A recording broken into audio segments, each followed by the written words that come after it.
Belanjawan 2023 menggalas mandat rakyat demi kesejahteraan ekonomi negara.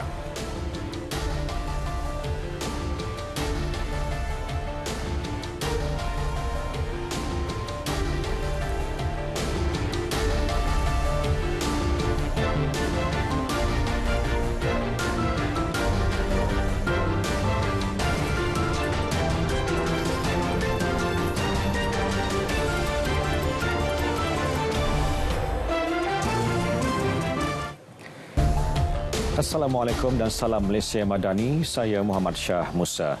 Cerminan prinsip bertanggungjawabban dan sistem nilai luhur mendepani tantangan semasa belanjawan pertama Kerajaan Perpaduan bertemakan membangun Malaysia Madani.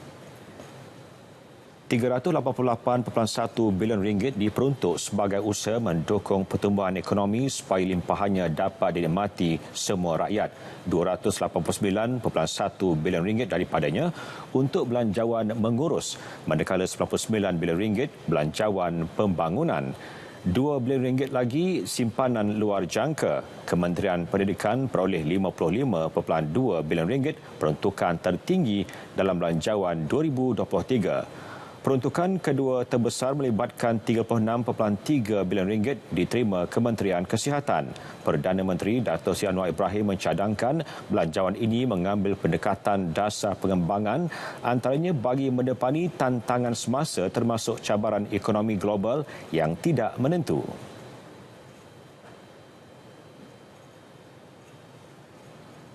Ialah cerminan prinsip bertanggungjawab dan sistem nilai yang luhur yang mampu mendepani tantangan semasa termasuk tantangan ekonomi global yang syarat dengan tidak ketentuan.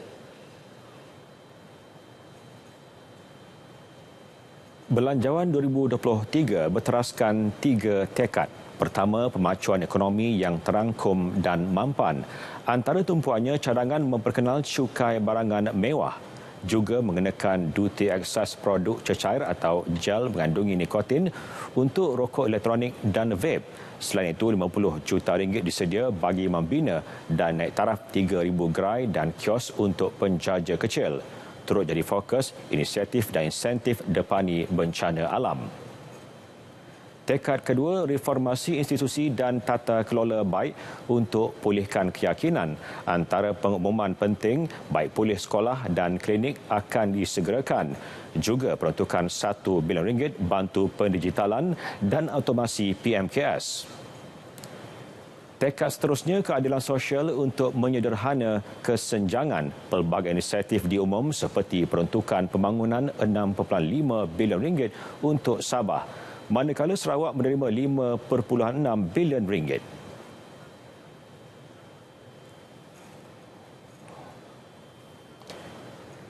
Kerajaan tidak bercadang melaksanakan cukai kepenggunaan berasas luas seperti GST. Sebaliknya, memperluas asas cukai kepada mereka yang berkemampuan menerusi cukai barangan mewah.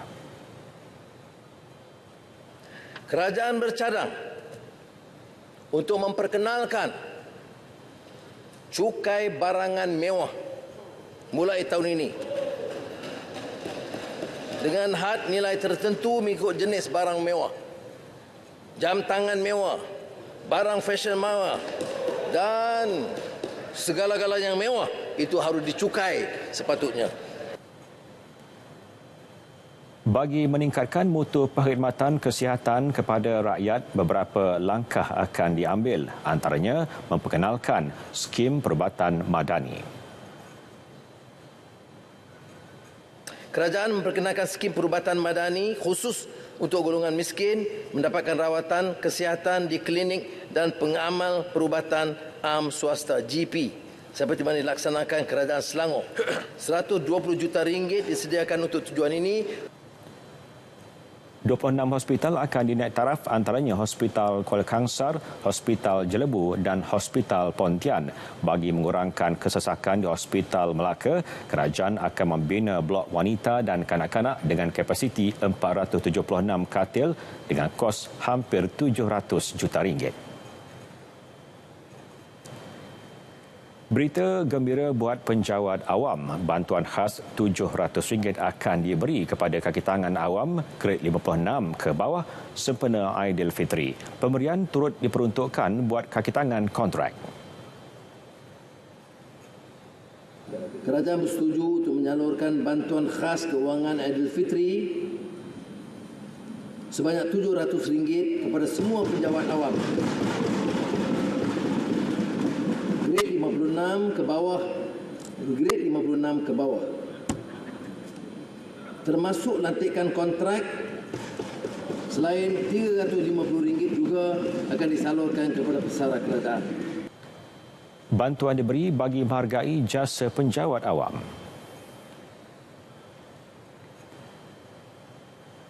Projek di Sabah dan Sarawak akan disegerakan dengan peruntukan khas lebih RM20 bilion yang disalurkan dalam belanjawan tahun ini. Timbalan Perdana Menteri Dato' Sri Fadilah Yusof berkata, kerjasama antara kerajaan persekutuan dan negeri perlu diperkukuh bagi mempertingkat keupayaan pelaksanaan projek pembangunan di kedua-dua negeri. Kita kena jalinkan hubungan yang lebih baik di antara kerajaan persekutuan, agensi pelaksana persekutuan dan negeri supaya kita dapat rangkakan dan mencari jalan bagaimana kita dapat tingkatkan pelaksanaan segala projek dan program yang ke arah membantu meningkatkan kesejahteraan rakyat dan kemakmuran negara kita. Dato' Sri Fadilah berkata Perdana Menteri juga mengarahkan beliau supaya menjaga dan memantau segala perancangan pembangunan di kedua-dua negeri berkenaan. Menteri Pendidikan Fadlina Siddiq menyambut baik belanjawan kali ini kerana sistem pendidikan negara perlu bergerak terus ke hadapan seiring dengan keperluan semasa. Peruntukan tertinggi untuk kementeriannya iaitu RM55.2 bilion antara komitmen kerajaan meningkatkan bidang pendidikan negara sekaligus memelihara kebajikan guru serta pelajar.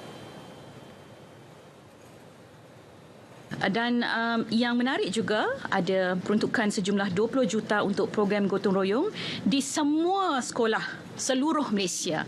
Jadi agenda pendidikan dan perpaduan dan juga agenda-agenda yang melibatkan ihsan, hormat akan diterjemahkan melalui program gotong royong ini.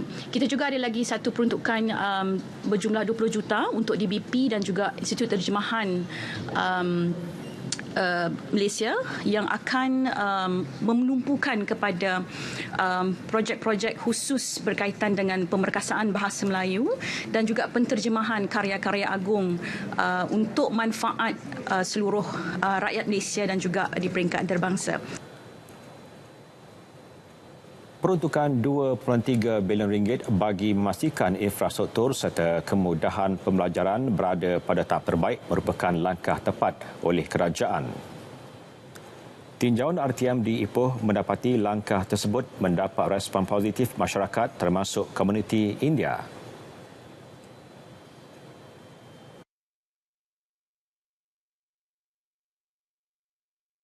Sudah tentu sekiranya peruntukan yang sewajarnya diberi, banyaklah manfaat yang akan diterima oleh murid-murid di sekolah Tamil ni. Saya bagi pihak LPS untuk sekolah ni, saya ucapkan terima kasihlah atas berita baik ni. So peruntukan ini memang membantu untuk naik taraf sekolah-sekolah kita ni dengan banyak aset lah. Memang kita ni memang serba kekurangan buat masa ni. Sedikit memang membantu. Peruntukan yang disalurkan kepada sekolah-sekolah Tamil ni agak memuaskan dan kami berterima kasihlah kepada kerajaan yang telah memberikan peruntukan ini lah. Lagi ia akan meningkatkan prestasi pelajar-pelajar warga Tamil di masa akan datang. Banyak terima kasih kepada kerajaan lah. Lagi masih ada sikit-sikit kena perubahan lah. Macam tadika ke masih lagi belum ada dekat sini. Kita memang perlukan tadika lah. Sebab untuk kita nak menambahkan pelajar-pelajar di sini lah.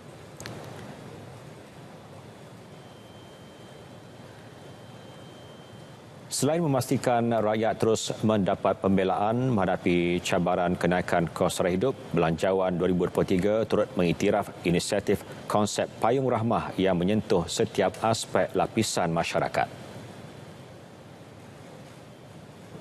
Kerajaan Perpaduan turut prihatin terhadap nasib penduduk luar bandar. Ini dapat dilihat melalui peruntukan sebanyak 225 juta ringgit yang diluluskan untuk KPDM meneruskan program pengedaran barangan perlu LPG dan community drumming. KPDN akan melaksanakan pengedaran barangan keperluan asas kepada penduduk di 822 kawasan pendalaman di Sabah, Sarawak, Terengganu, Pahang, Kelantan dan Kedah. Konsep jualan rahmah di setiap kawasan parlimen disambut baik rata-rata golongan suri rumah di Kota Baru, Kelantan. Mereka juga bersyukur dengan pemberian sumbangan tunai rahmah STR kerana ia sedikit sebanyak meringankan beban kewangan mereka. Ketika ditemui, kebanyakan suri rumah ini meletakkan harapan tinggi dalam pembentangan Belanjawan 2023 kerana keadaan ekonomi mereka yang merosot. Ditambah dengan harga barang yang tinggi sekarang, ia banyak memberi kesan kepada kehidupan mereka sekeluarga. RM600 untuk dalam bentuk bakul makanan dan voucher. Jadi dengan terlaksananya ni, kita sebagai rakyat ni dapat membeli barangan dengan kos yang rendah. Di samping membantu ringankan beban untuk rakyat sekarang lah. Alhamdulillah lah, memang ditunggu-tunggu lah. Sebab bila jualan rahmah tu harga barang rendah kan, dipotong sebanyak 30%. Mana sepadanlah dengan pendapatan kami sebagai golongan B40. Macam kerajaan walaupun dia tak tambah melalui wang tunai, dia beri bakul makanan tu untuk berjumlah 900 ya kan. Kira okeylah, boleh menambahkan lagi macam barang keperluan rumah kita lah. Pengangkutan rel dan bas penting khususnya buat masyarakat bandar menerusi prasarana inisiatif PAS bulanan Mai 50 diteruskan untuk manfaat hampir 180,000 pengguna. Menteri Pengangkutan Anthony Loke berkata inisiatif berkenaan akan diperluas ke seluruh negara termasuk Sabah dan Sarawak, ia termasuk program transformasi perkhidmatan bas henti-henti SBST. Inisiatif ini juga akan dipanjangkan ke tempat-tempat lain di seluruh negara. Bermula dengan satu projek perintis untuk perkhidmatan ataupun inisiatif PAS perjalanan tanpa had untuk perkhidmatan bas di Johor Bahru, di mana sekarang ini pengguna-pengguna ataupun penumpang-penumpang MyBus Johor bermula bulan April nanti akan dapat juga melanggan PAS bulanan ini sebanyak RM50. Mereka boleh menggunakan bas tanpa had. Malah untuk Kementerian Pengangkutan, kita juga akan mensyaratkan ini sebagai salah satu inisiatif yang mesti dilaksanakan oleh semua pengendali di bawah skim SBST ataupun program Stage Bus Service Transformation SBST, iaitu untuk perkhidmatan MyBus di seluruh negara yang akan kita laksanakan satu persatu. Dan program SBST ini akan dilanjutkan ke Melaka, Kuching dan Kota Kinabalu. 3 bandaraya ini akan mendapat program ataupun inisiatif MyBus ini bermula tahun ini. Belanjawan 2023 bersifat mesra rakyat dan memberi tumpuan kepada kebajikan golongan sasar. Pengarah Bersekutu Bawah Grup Asia Hafizi Razali berkata ini dapat dilihat melalui sumbangan tunai rahmah sehingga RM2,500. Kita melihat ada penambahan wang tunai kepada mereka yang tidak cukup pendapatan ke RM2,500 dan mempunyai voucher makanan sehingga RM600. Jadi totalnya adalah RM3,100. Itu adalah sesuatu yang dijamin oleh kerajaan untuk mereka yang betul-betul memerlukan. Tambahnya isi rumah terutamanya dari Sabah dan Sarawak, Kedah, Kelantan dan Terengganu yang mempunyai jumlah pendapatan bulanan kurang perlu memohon sumbangan itu. Golongan usahawan kecil dan sederhana menyifatkan kemudahan dana pinjaman oleh Bank Negara Malaysia dengan dana hampir 10 bilion ringgit akan dapat membantu mereka mengembangkan perniagaan dengan lebih mudah. Pada pendapat saya sangat bagus dan sesuai sebab dia boleh membantu pengusaha tu mengembangkan lagi perniagaan dari segi modal. Lepas tu dari segi bila dah mengembangkan perniagaan tu kita boleh menambahkan lagi sektor pekerjaan. Okey, lepas tu dia sangat-sangat banyak membantulah daripada ekonomi sekarang ni kan yang sangat-sangat mencabar. Okey, so dia membantulah dari segala sudut. Sebab dengan sedikit bantuan seperti ini kita orang dapat meringankan beban kita orang sebagai peniaga kecil. Ialah dengan kos harga barang sekarang ni sangat-sangat tinggi, jadinya dapat sedikit sebanyak dapatlah meringankan beban kita orang yang memang terkesan sangatlah dalam ekonomi sangat mencabar sekarang ni. Alhamdulillah, terima kasih kerajaan ni sebab dia dapat bantu sedikit untuk para pengusaha, dapat menampung kos dan pengusaha dapat kembangkan lagi bisnes dia. Lepas tu dapat tampung sedikit kos yang kekurangan sebelum-sebelum ni. So bagi saya sangat baguslah peruntukan daripada kerajaan tu.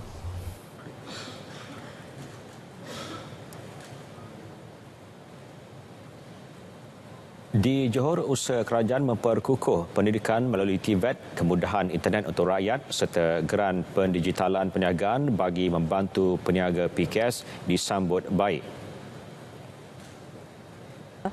Kerjasama dengan GLC ataupun industri swasta adalah amat perlu untuk memenuhi kehendak industri. Sebab pada zaman sekarang kalau kita melihat kepada segi pendidikan semata-mata, akademik semata, tapi tidak semua bahagian pendidikan dan akademik itu boleh memenuhi kehendak industri. Contoh dalam kimpalan, dalam automotif. Itu salah satu yang kemahiran yang perlu sebenarnya dibelajar dengan industri itu sendiri. Jadi kalau kerjasama ini betul-betul terlaksana dengan jayanya, maka lahirlah modal insan yang amat diperlukan untuk Malaysia. Pasaran kemudahan internet yang menyeluruh, bukan hanya di peringkat bandar, malah perkampungan orang pun dapat merasai kan, dan kita ketahui bahawa kita nak mencapai liputan sehingga 5G, 5G dan lebih menyeluruh. Akhirnya rakyat akan merasai bagaimana liputan internet itu lebih laju, lebih pantas. Malahan internet ini sebagai satu benda yang menjadi keperluan asas harian kepada semua rakyat di Malaysia ni. Melalui pendidikan AKS ini bukan hanya dapat memasarkan produk, malah dapat meningkatkan pendapatan peniaga kecil itu sendiri.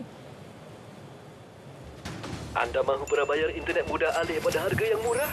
Satu lagi inisiatif kerajaan perpaduan di bawah KKD untuk golongan B40, penjimatan 22% dengan harga RM69 sebulan, berkelajuan 30 Mbps bersama data tanpa had.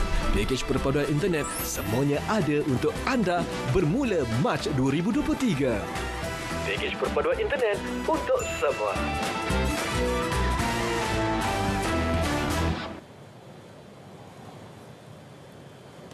1,048 unit rumah belia madani RBM akan dibina dalam tempoh 5 tahun akan datang. Inisiatif dilaksana menerusi pemeteraian perjanjian Kementerian Pembangunan Kerajaan Tempatan KPKT dan syarikat pemaju perumahan BMG Global Sendirian Berhad.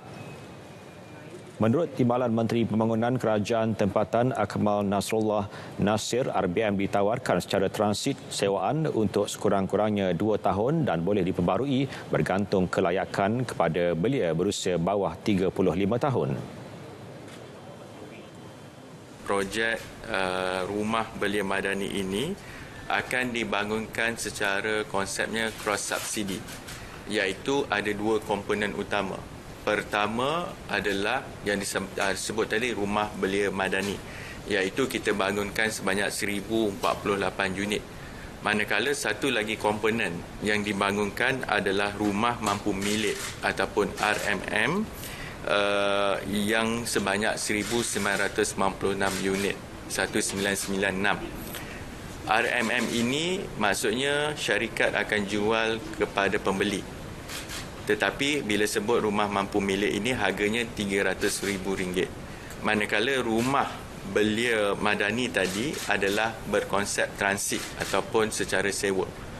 Jadi yang ini apabila kita menandatangani perjanjian ini, bermaksud keuntungan daripada pembangunan ini boleh kita hasilkan rumah belia madani tadilah.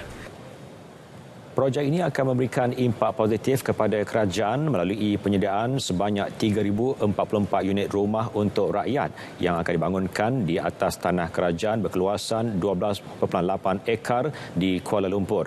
Keseluruhan kos pembangunan ditanggung pihak pemaju. Datuk Hussein Omar Khan dilantik sebagai Ketua Polis Selangor yang baru buka kuasa Jumaat. Menurut Ketua Polis Negara Tan Sri Akril Sani Abdullah Sani, lantikan beliau mengisi kekosongan jawatan disandang Datuk Arjunadi Muhammad sebelum ini yang bersara wajib 2 Januari lalu. Suruhanjaya Pasukan Polis telah pun mengesahkan perlantikan Deputi Komisioner Polis Datuk Hussein Omar Khan, Timbalan Pengarah Jabatan Siasatan Jenayah Risikan Operasi untuk dinaikkan pangkat sebagai Komisioner Polis dan ditempatkan sebagai Ketua Polis Selangor yang baharu. Majlis serah terima tugas Ketua Polis Selangor disaksikan Ketua Polis Negara di Maktab PDRM Kuala Lumpur. Datuk Hussein yang sebelum ini memegang jawatan Timbalan Pengarah Risikan Operasi JSJ Bukit Aman menggantikan Datuk Sasikala Devi, pemangku Ketua Polis Selangor. 4 maut manakala seorang terselamat dalam satu kemalangan jalan raya membabitkan sebuah trailer dan kereta di Jalan Sungai Baru Terong, Perak petang tadi. Jurucakap Jabatan Bomba dan Penyelamat JBPM Perak memaklumkan kejadian pada kira-kira 5.31 petang itu melibatkan sebuah lori trailer membawa muatan arang bertembung dengan kereta Toyota Vios dinaiki 4 individu berkenaan. Akibat pelanggaran itu, kesemua mangsa yang tersepit disahkan meninggal dunia di lokasi kejadian. Mereka yang maut adalah Eng Ah Moi 63 tahun, Chiu Yang Kim 77 tahun, Ko Siok Ha 64 tahun dan Eng Swee Ho 67 tahun. Kesemua mangsa diserahkan kepada pihak polis untuk tindakan lanjut.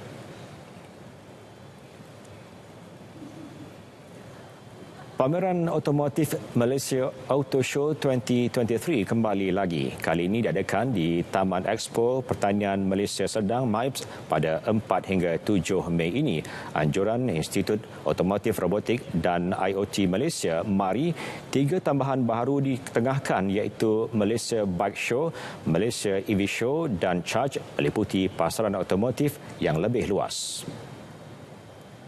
Pengerusi MARI Datuk Pang Ah Tong berkata Malaysia Auto Show membuka peluang bagi pemain industri berinteraksi secara langsung dengan orang ramai di samping menonjolkan elemen di sebalik tabir dan insan yang mereka bentuk dan membina kenderaan. Orang ramai berpeluang melihat teknologi dan perkembangan terbaru di dalam industri otomotif dari kenderaan elektrik dan kenderaan berautonomi kepada kemajuan di dalam keselamatan dan kecekapan tenaga.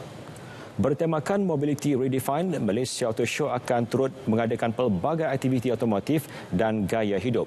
Pengunjung juga berpeluang memenangi Pro 2 Alza menerusi peraduan pengunjung Malaysia Auto Show 2023.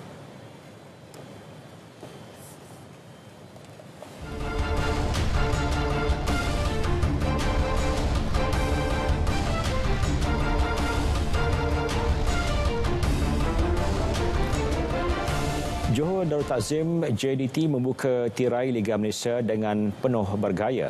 Skuad Harimau Selatan menepati ramalan menjulang Piala Sultan Haji Ahmad Shah selepas membenam Terengganu FC 2-0 di Stadium Sultan Ibrahim sekaligus berjaya meraih Piala Sulong bagi musim 2023. Kemenangan itu juga membolehkan JDT meraih 3 mata dalam aksi pembukaan Liga Super musim ini. Terus selaku pasukan pilihan, JDT tidak menunggu lama untuk berada di depan menerusi tandukan pemain import baru Juan Muniz pada minit ke-5. Skuad penyu bagaimanapun berjaya mengawal rentak serangan tuan rumah untuk memastikan tiada tambahan gol dijaringkan sehingga tamat separuh masa pertama. Skrip sama berulang pada permulaan babak kedua dengan JDT lebih banyak menyerang dan menguji penjaga gol Suhaimi Hussein. Penjaring terbanyak Liga Super musim lalu, Baxter Da Silva sekali lagi membuktikan ketajaman di depan gol apabila meledak gol kedua JDT pada minit ke-57 hasil hantaran Arif Aiman. Kemenangan itu menyaksikan JDT menjulang Piala Sumbangsih buat kali ke-8 kekal menjadi pasukan paling digeruni.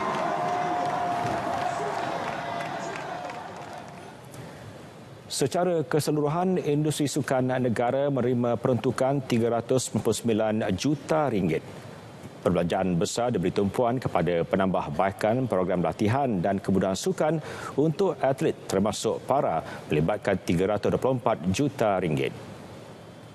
Bagi mendorong penajaan swasta untuk program sukan, khususnya sukan berteraskan perpaduan, RM50 juta dana geran padanan disediakan, RM20 juta untuk program sukan, kebudayaan dan kesenian di peringkat sekolah dan komuniti dengan penglibatan belia dan semua jenis sekolah secara silang budaya. Tidak dilupakan kebajikan atlet dan bekas atlet menerusi Yakib sebanyak RM5 juta selain cadangan potongan cukai kepada majikan yang menggaji bekas atlet negara.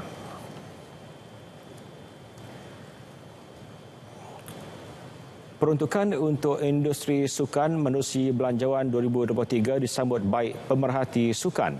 Pensyarah kanan Fakulti Sains Sukan dan Rekreasi UiTM, Muhammad Sadiq Mustafa berharap ia dapat dimanfaatkan sepenuhnya bagi menjamin kejayaan atlet negara di peringkat antarabangsa.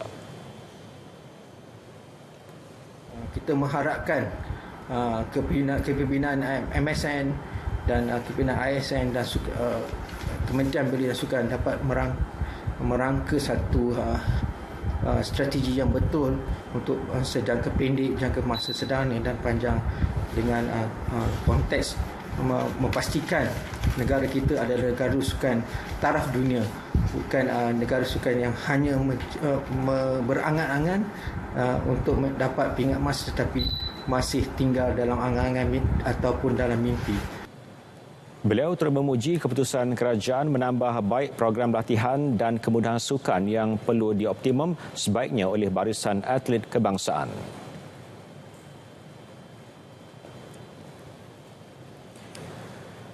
Baik, saudara, berita tengah malam berakhir di sini. Dapatkan perkembangan sahih sepanjang masa melalui portal berita.rtm.gov.my yang sahih di RTM. Assalamualaikum dan salam Malaysia Madani.